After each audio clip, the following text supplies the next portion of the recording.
뭐 비는 별로 안 오고 메르스는 흉흉한데 뭐가 감사하냐? 그러지 마시고요. 그래도 우리 감사할 것들이 훨씬 더 많습니다. 오늘 사도 바울의 빌립보서를 같이 마지막으로 또 보도록 합니다. 그냥 마지막까지 감사잖아요. 그쵸? 처음 시작부터 감사고 마지막까지 감사해요. 1장 3절에도 너희를 생각할 때마다 나의 하나님께 감사한다.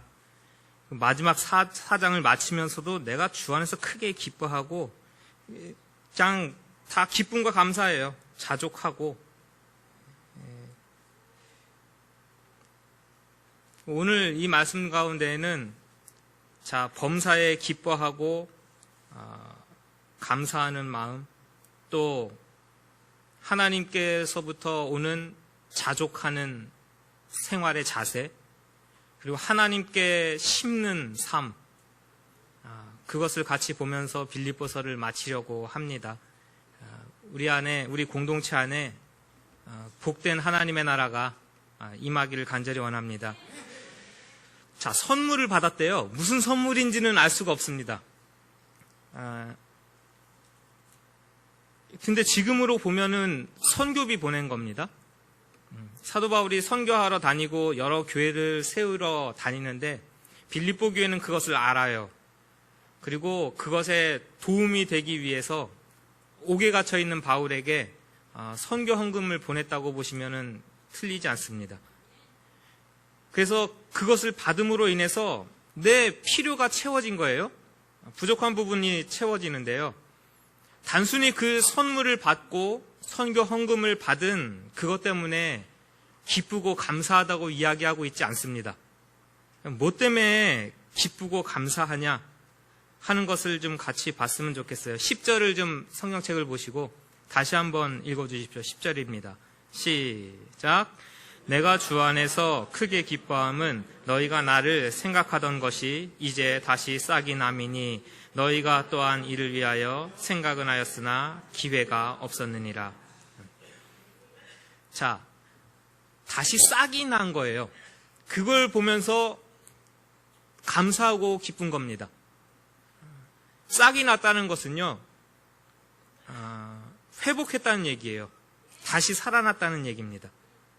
그래서 이거는 두 가지가 다 포함되는 거예요. 생각하는 거, 그리고 그 생각이 내 행동으로 옮겨지는 거. 그것을 다 통합해가지고 싹이 났대요. 어떤 이유에서인지는 모르겠는데 우리가 그 뒤에 읽은 것을 보면 내가 데살로니가에 있을 때 2번이나 쓸 것을 보냈고 여러 교류가 있었는데요. 어느 순간 단절된 거죠. 그러다가 왜 단절됐는지는 모르겠어요.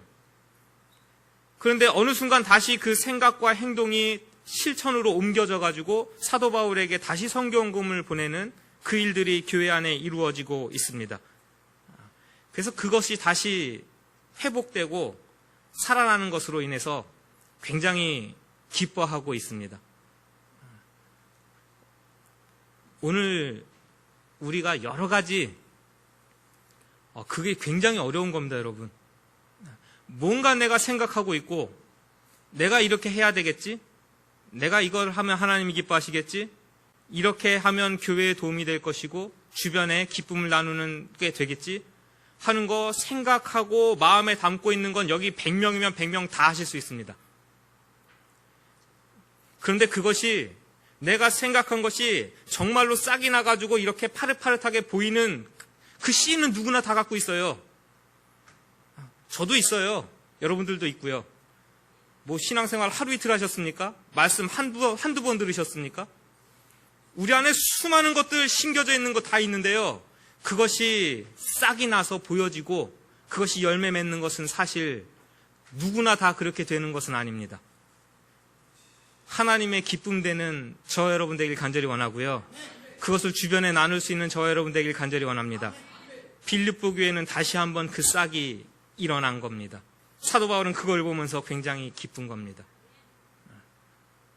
어떻게 보면은 섭섭했을 수도 있겠어요. 그동안 왜 안 돌아보고 이제 와서 그러나 사도 바울이 그걸 보면서 책망하는 것이 아니라 감사하고 기뻐하고 있습니다. 누군가가 나에게 호의를 베풀고, 누군가가 나를 위해서 기도하고 있고, 누군가가 나의 어려움을 위해서 뭔가를 제시할 때는요, 그 액면을 보시는 게 아닙니다.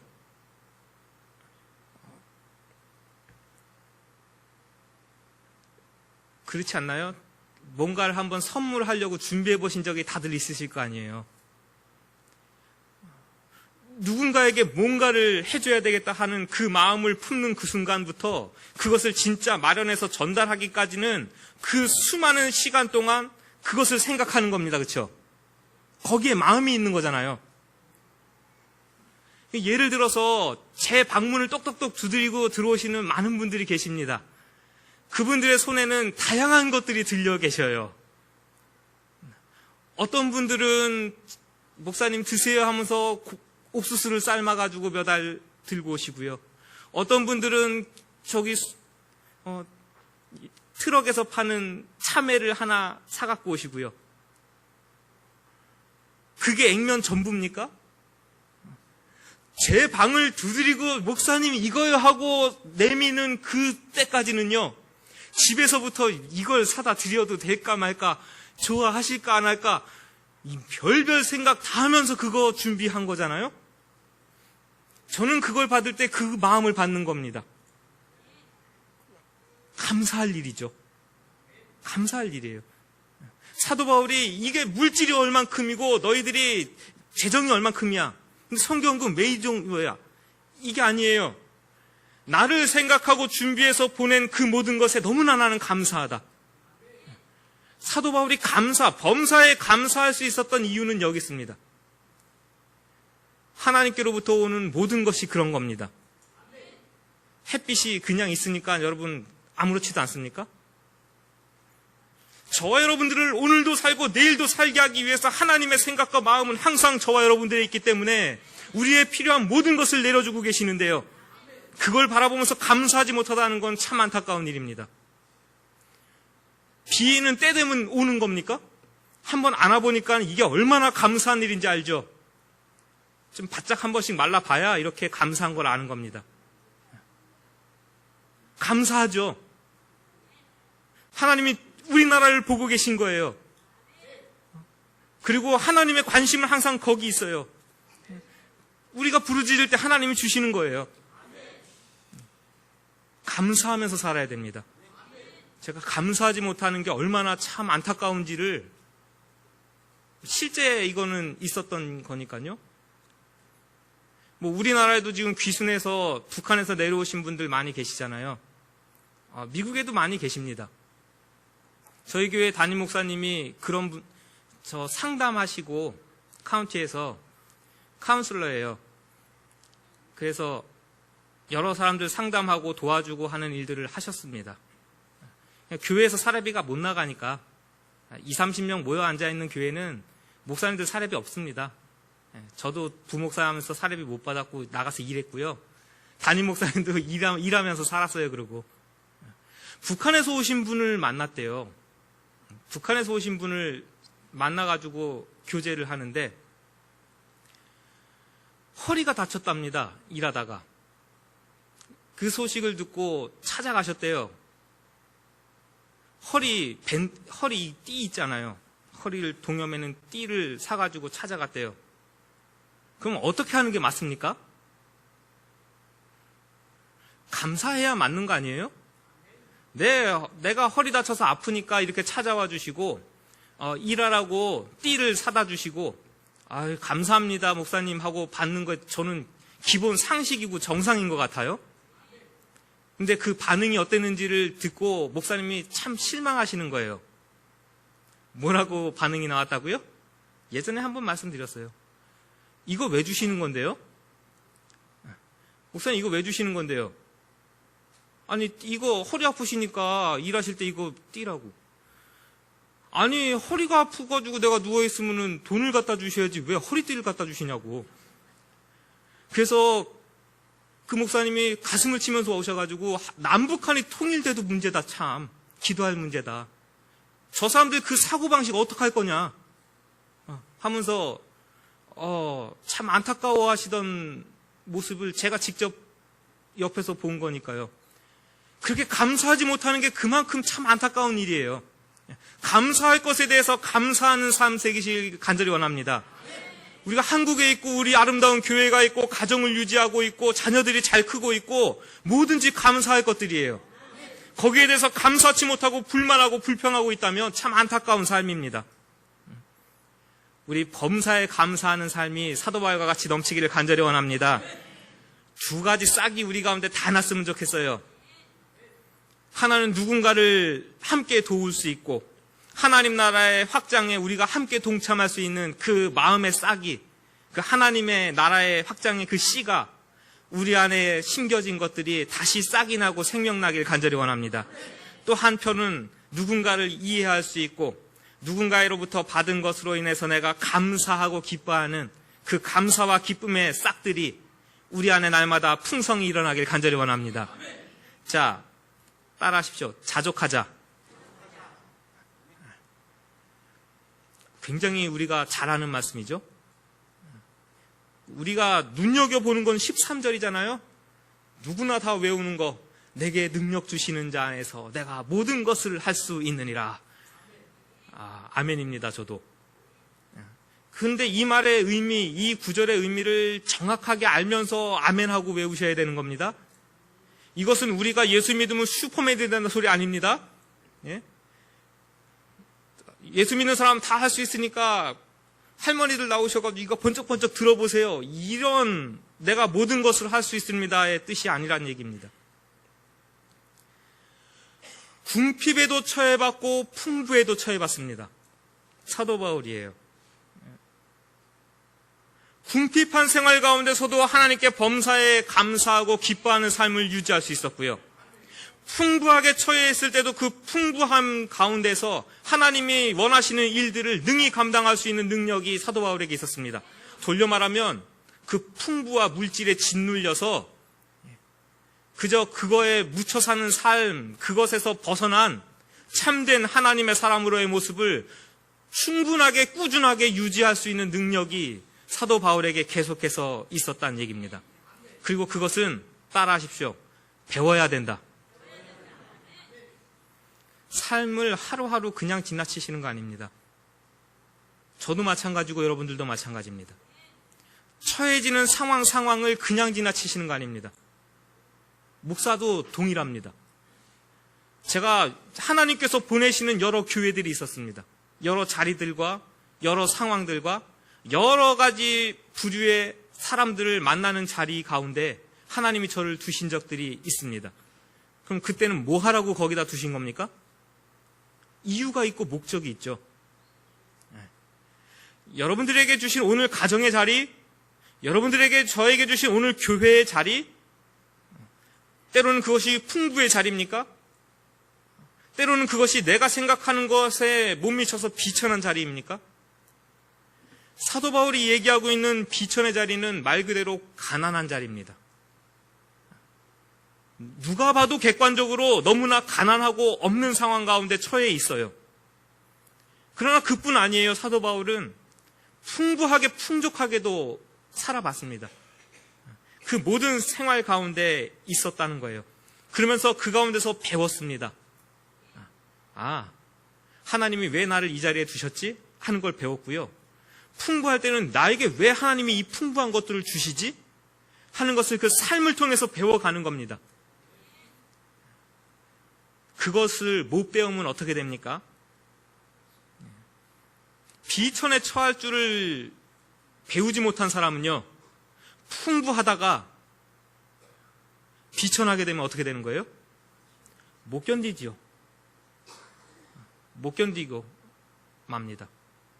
풍부에 거하는 것도 못 배우신 분들은요, 졸부 소리 듣죠. 아니 그냥 농사만 짓던 분이 우리 병문안 가면서 차에 타서 그 얘기하면서 가잖아요.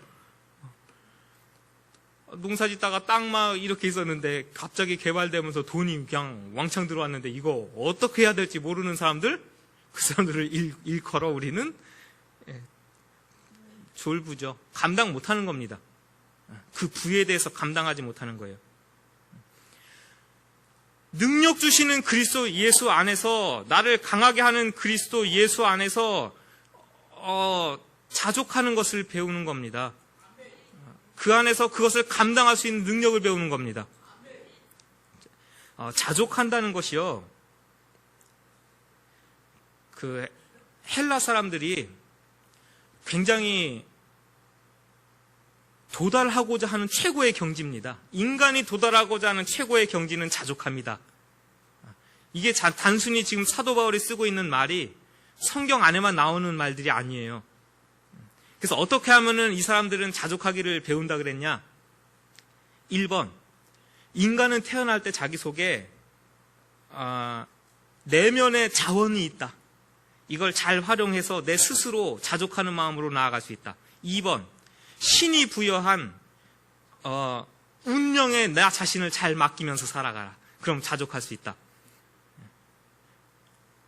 가장 구체적으로 이야기한 건 뭐냐면, 인간의 모든 욕망을 제어하면 우리는 자족하고 행복하다.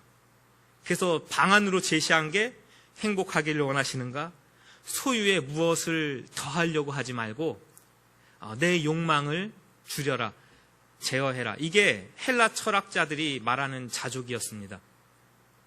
그럼 사도 바울의 자족은 이런 걸까요? 그리스도 예수 안에서의 자족이니까 하나님으로 인한 만족입니다. 비천한 자의 자리에 있을 때 그 상황에 눌리지 아니하는 하나님으로부터 오는 만족함 가운데 거하는 삶. 내가 부할 때 그 부한 것에 취하지 아니하고 하나님으로부터 오는 것으로 그 은혜로 만족하여서 사는 삶. 그 자족하는 삶이란 얘기입니다. 우리는 삶을 통해서 그것을 날마다 배워가는 겁니다. 따라하십시오. 없다고, 불평하고, 원망하지 말자. 아멘. 그 상황도 이겨낼 수 있고 거기서도 범사에 감사하고 기뻐할 수 있는 것이 자족하는 겁니다. 하나님이 함께 하시니 나는 자족하고 만족한다. 언제라도 하나님께서 이 상황 가운데서 나를 벗어나게 하신다. 그 믿음으로 살아가면서요, 오늘도 자족하는 겁니다.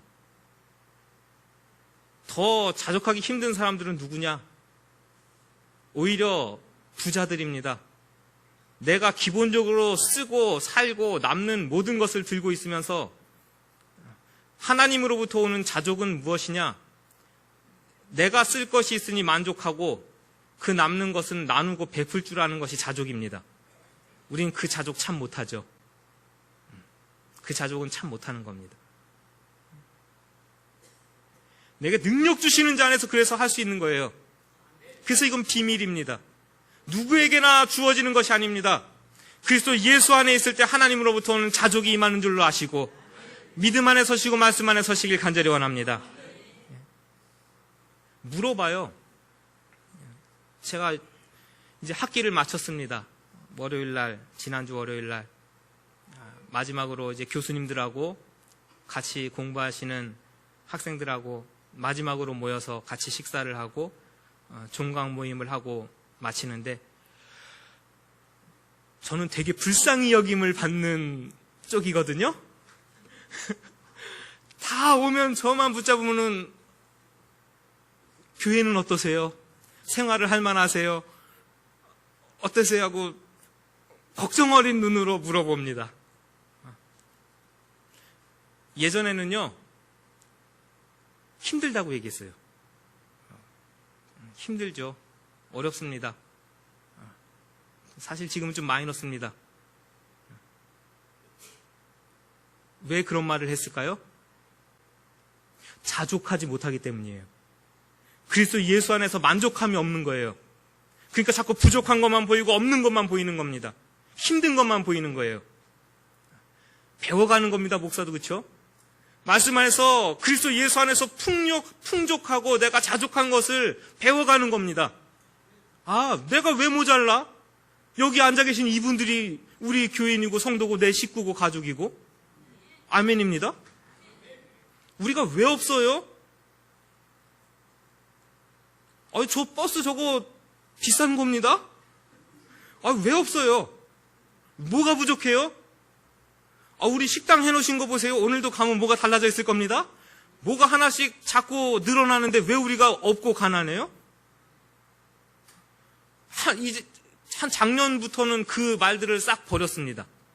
누가 물어보고 누가 와도. 그래서 오늘 요번에 4분의 교수님이 다 물어봤어요. 절 붙잡고. 오시는 순서대로 물어봅니다. 목사님, 교회 어때요? 좋습니다. 잘 돼가고 점점 좋아집니다. 제가 거짓말했습니까? 실제로 일어나는 일들이에요. 더 좋아지고 너무나 만족합니다. 감사합니다. 얼마나 헌신하는 분들도 많고 같이 동참하시는 분도 많고 교회가 그냥 팔딱팔딱 살아있는 것처럼 움직입니다. 그렇지 않더라도 그렇게 그냥 자족하는 겁니다.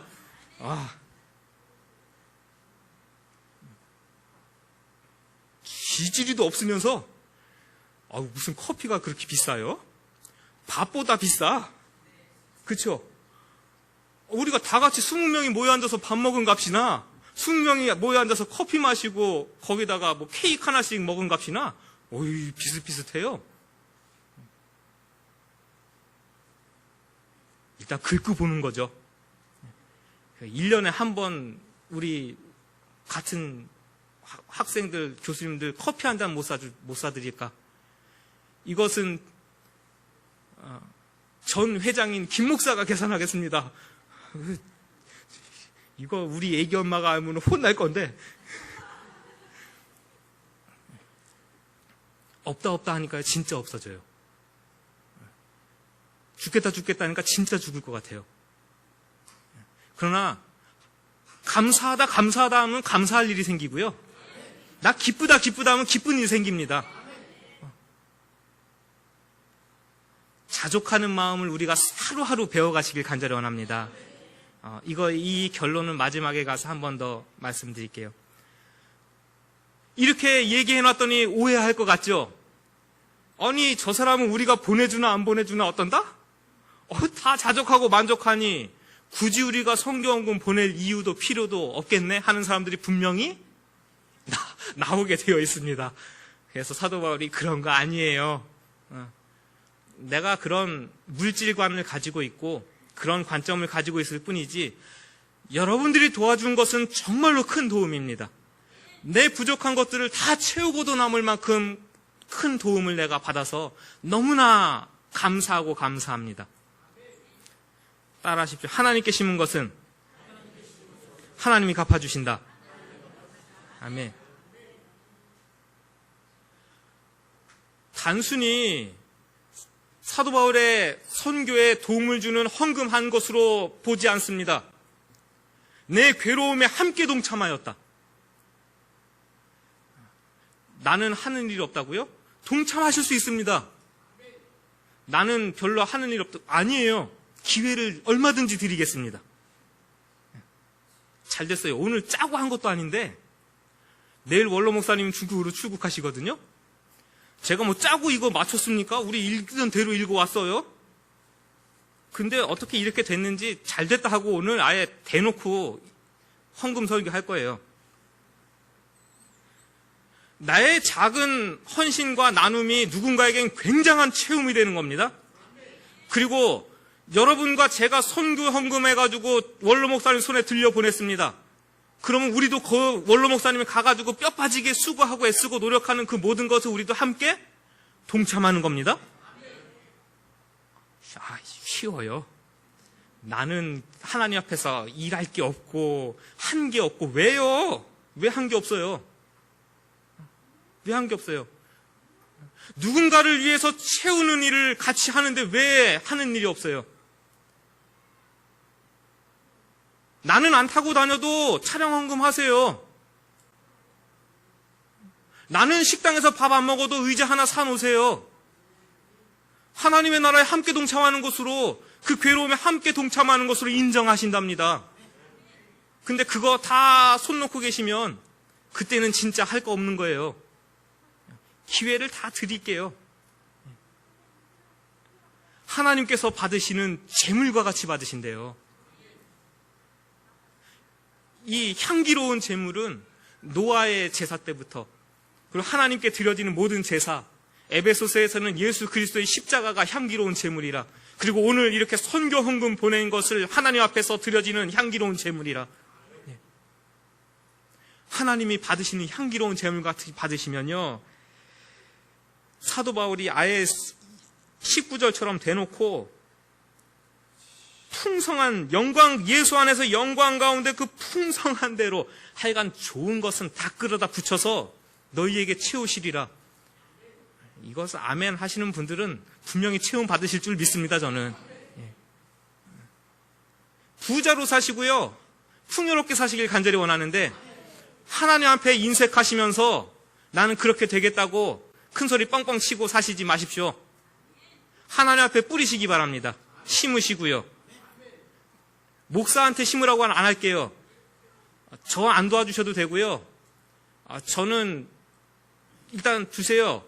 그러나 선교하는 데는, 하나님의 나라가 확장되어지고 복음이 전파되어지는 데는 아끼지 마시기 바랍니다. 우리의 자녀들, 후손들 키우는 데는 아끼지 마시기 바라고요. 예? 교회에서 무슨 하나님께 드려지는 일에 함께 하자 할 때는 빼지 마십시오. 크고 작음의 문제가 아니잖아요. 크고 작음의 문제가 아니에요. 있고 없음의 문제도 또 하나 아닙니다. 저도 알아요. 통장에 마이너스 돼봐서 아는데요, 없으면 못하는 게 맞습니다. 없으면 못해요. 그러나 과부의 두랩돈과 같은 것을 하나님은 기뻐하세요. 그러니까 우리나라 사람들이 못하는 이유 중에 하나는 체면 때문에 그렇습니다. 내가 이 정도 하면 누가 보면 왜 저 사람 저거밖에 못해라는 말 들을까 봐 체면 때문에 그렇거든요. 하나님 앞에서 그런 게 어디 있습니까? 할 수 있는 대로 심으시고 뿌리시기 바랍니다. 성경에 요한계시록에 7교회가 나오죠. 2교회가 아주 대조적입니다. 굉장히 작은 것으로 큰 일을 했다고 칭찬받는 교회가 어디예요? 서머나 교회예요. 하나님께서 보는데 환난과 궁핍함을 안다해요. 환난을 당하고 있고 궁핍해요. 그러나 그 실상은 하나님 앞에서 부유하게 뿌리고 있고 심고 있고 거두고 있습니다. 칭찬받는 교회예요. 반면에 라오디게아 교회는요, 스스로 말하기를, 네가 말하기를, 교회들이 말하기를 나는 부자라, 부여하여 부족한 것이 없다 하나 실상은 내 곤고한 것, 가련한 것, 눈먼 것, 벌거벗은 것을 알지 못한다. 하나님 앞에서 인색한 모습이죠. 참 안타깝다고 책망받습니다. 마음입니다, 여러분. 하나님 앞에서 마음과 정성으로 심으시기 바랍니다. 내일 새벽에 출발하시거든요. 자비량이에요.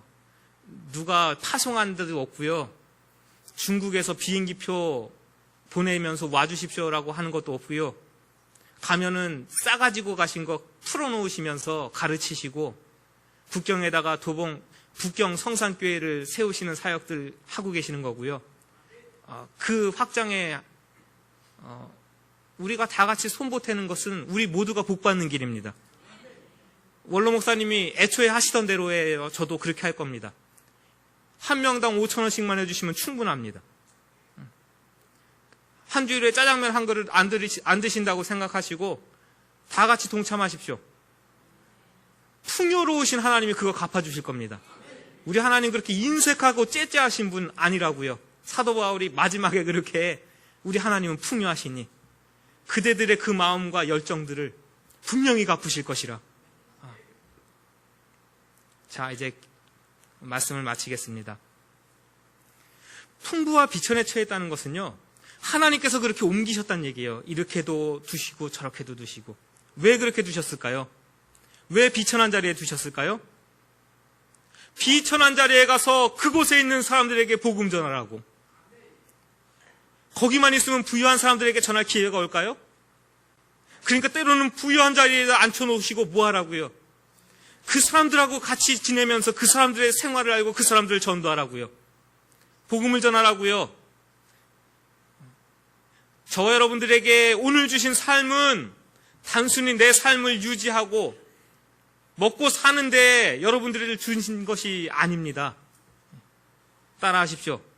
내가 있는 곳에서 복음 전하는 삶은 복된 삶이다. 아멘. 일터에서, 직장에서, 가정에서 왜 나를 이 자리에 두셨을까? 왜 오늘 나를 이렇게 하실까? 깊이 묵상하시기 바랍니다. 하나님의 나라의 확장을 위해서 여러분들을 쓰시기를 간절히 원하십니다. 자족하기를 배우시기 바랍니다. 없다고, 가난하다고, 병들었다고, 부족하다고 좌절하지 마시고 절망하지 마시고, 자, 다 같이 지금 절망한 표정 들이세요. 옆에 분들하고 이렇게 인사합니다. 하나님 때문에 만족합니다. 자족하시기 바랍니다. 혹여 남는 것들이 있으십니까? 하나님 앞에 심으십시오. 더 많이. 하나님의 나라와 사업을 위해서 뿌리시는 평생의 삶이 되시길 간절히 원합니다. 하나님 앞에 갔을 때 참 안타까운 모습을 뒤돌아보면서 가슴 치지 마시고, 기회가 있을 때, 시간이 주어졌을 때, 물질이 주어지고 형편이 주어지고 건강이 주어졌을 때 하나님 앞에 풍요롭게 심으시는 삶, 복된 삶, 하나님 앞에서 남기는 것이 있는 삶으로 우리의 평생이 사라지기를 간절히 원합니다. 기뻐하시면서 사십시다. 사도 바울이 옥중에서 이렇게 처음부터 마지막까지 기뻐하고 감사하고, 그 삶이 우리 모두에게 일어나길 간절히 원합니다. 같이 한번 기도하실 때에 우리 한 주일의 삶을 위해서, 우리의 일생을 위해서 같이 한번 기도하겠습니다. 하나님이 어떤 자리에 두시든지, 빈곤한 자리에 두시든지 부유한 자리에 두시든지 그 모든 것에서 자족하기를 배우며 하나님으로 인하여서 만족한 삶을 배우며 기뻐하며 감사하는 삶이 나에게 일어나길 간절히 원합니다. 하나님의 나라와 사업을 위해서 풍성이 뿌리는 나의 삶이 되길 간절히 원하고, 하나님 앞에서 부끄러운 결산을 보지 아니하도록 아름다운 것을 남기는 내 모습, 내 삶이 되어지도록 하나님 내 삶을 도와주소서. 같이 한번 우리 빌립보서 마지막까지 같이 보았습니다. 말씀을 붙잡고 우리 삶을 위해서 기도하고 우리의 삶의 자리로 나아가도록 하겠습니다. 같이 한번 기도합니다. 빌립보서를 1장부터 마지막까지 함께 보게 하시니 감사합니다. 옥중에서도 기뻐하며 감사했던 그 범사에 감사하던 사도 바울의 믿음과 그 삶의 모습을 배우기를 간절히 원합니다. 오늘 우리가 어떤 모양, 어떤 삶 가운데 있을지라도 범사에 감사하고 기뻐하는 그 마음과 영혼을 우리 위에 부어 주시옵소서. 어떠한 형편에 있는지 우리는 서로 잘 알지 못합니다. 때로는 가슴 아픈 빈곤의 처지에 있을 수도 있고, 때로는 분에 넘치는 풍요의 자리에 있을 수도 있습니다. 그 어떤 자리에서든지 우리는 그리스도 예수로 인하여 만족하는 삶을 살아가도록 굳은 믿음을 우리 위에 부어 주옵소서. 어려운 형편이지만 그 가운데서도 복음 전하는 삶으로, 부유한 삶이지만 하나님 앞에서 그것을 쓰는 삶으로 그렇게 자족하는 우리의 모습 되어지길 간절히 원하오니 그리스도 예수 안에서 자족하는 삶을 우리 모두 위에 부어 주옵소서. 하나님 앞에서 인색하지 않게 하시고 하나님 나라를 확장하는 데 인색하지 아니한 우리 모습 되어지도록 주님 앞에 풍요롭게 뿌리고 거두는 아름다운 삶 되어지도록 우리 모두의 삶 가운데 하나님의 은혜를 부어 주옵소서. 예수님의 이름으로 기도하옵나이다. 아멘.